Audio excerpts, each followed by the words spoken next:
75 అడుగులు వెడల్పు, 150 అడుగులు పొడవు, అంటే 25 మూరలు, 50 మూరల పొడవు ప్రత్యక్ష గుడారం ఇక్కడే ఈ కింద నిర్మించబడింది. ఈస్ట్ ఫేసింగ్ లో ప్రత్యక్ష గుడారం నిర్మించబడింది.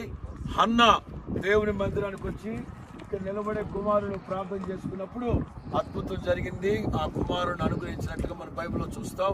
చాలా కాలం తర్వాత బైబిల్లో హన్నా ప్రార్థన గురించి ప్రస్తావించబడింది. గొప్ప కార్యాలు. మన ప్రభు ఎవరో తెలుసా? ప్రార్థన ఆలకించువాడు. ప్రార్థన ఆలకించువాడా, సర్వ శరీరులు నీ యొద్దకి. మరి ప్రపంచంలో జాతి, కుల, మత, వర్గ, పేద, ధనిక భేదం లేకుండా అందరూ ఇక్కడికి వస్తున్నారంటే ఆయన ప్రార్థన ఆలకించు దేవుడు. జనమా, ఆయన నీ మాట వినగానే ఉత్తరం ఇస్తాడు. జనమా, నీవుకేమాత్రం కన్నీరు విడవకుందుగాక. ఈ సందర్భాన్ని పురస్కరించుకొని అన్న చిన్న ప్రార్థన చేస్తారు.